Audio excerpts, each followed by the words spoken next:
Hi, today we're going to read a story called The Lion Inside by Rachel Bright and Jim Field. I love the illustration.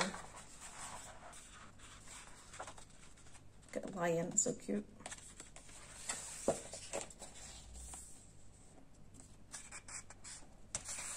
This is a book about bravery, if I'm not mistaken. In a dry, dusty place where the sand sparkled gold stood a mighty flat rock, all craggy and old. And under that rock, in a tiny full house, lived the littlest, quietest, meekest brown mouse. Such a cute house. That's so adorable. He was so very tiny, so incredibly small that nobody noticed him ever at all. Hello! Nobody said hello back. That's so sad. Ow! He got trod on and sat on and missed out for stuff, ignored and forgotten. Ouch! Yes, mouse life was tough. Poor mouse. Meanwhile, far above, on top of the rock, times were quite different. It was Lion o'clock. This huge, toothsome creature made sure everyone saw how important he was by how loud he could roar. Look at him.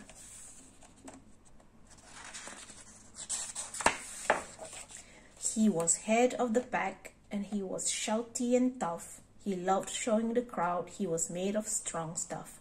Yet all were impressed by this mighty king cat.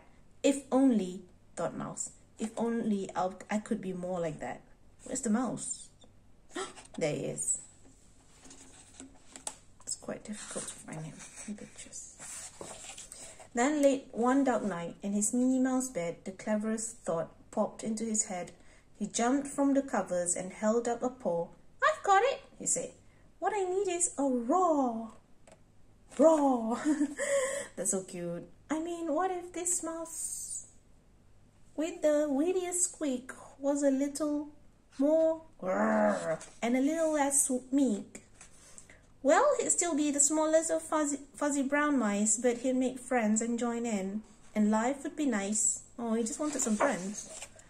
Yes, thought the mouse. I must find out how. I will learn how to roar, and I will learn it now.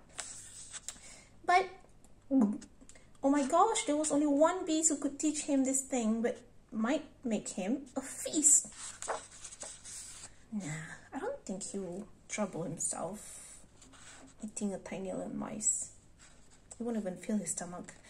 It was time to be strong, take a chance. After all, forever was such a long time to feel small. He just can't wait anymore. So he made himself brave, and he thought like a winner. He set off for the top, hoping not to be dinner. It felt like the scariest thing he could do, but if you want things to change, you first have to change you. That's so true. The further he climbed, the closer he got to the slumbering lion reclining on top. Then at last, as he stood on his tippy toes, he found himself suddenly nose to nose. Ahem. Pardon me. Wake up, Mr. Lion. You've got company. Squeak. Mr. Lion, what I've come to you for is squeak. Do you think you could teach me your roar?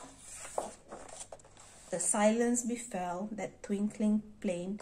Lion opened his eyes and puffed out his mane.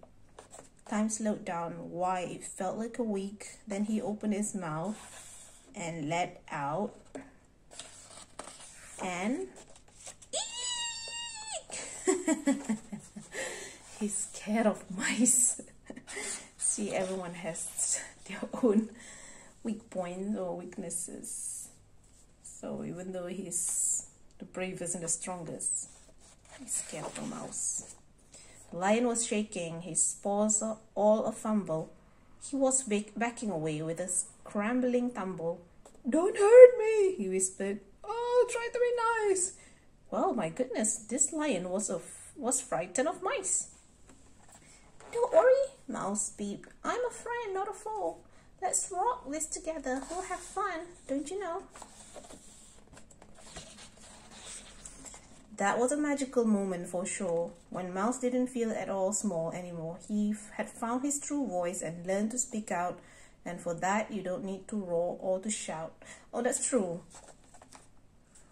When you learn how to speak out, you don't have to be noisy about it. Yeah. From that day and always, the two were a pair. They both liked that rock better. Now that rock was to share. The mouse, while still little, felt big in his head, and Lion, he still roared, but with laughter instead. Oh, ha ha ha! I didn't know the mouse is funny. Yes, that day they both learned that no matter your size, we all have a mouse and a lion inside. That's true. We all have a mouse and a lion inside. The end.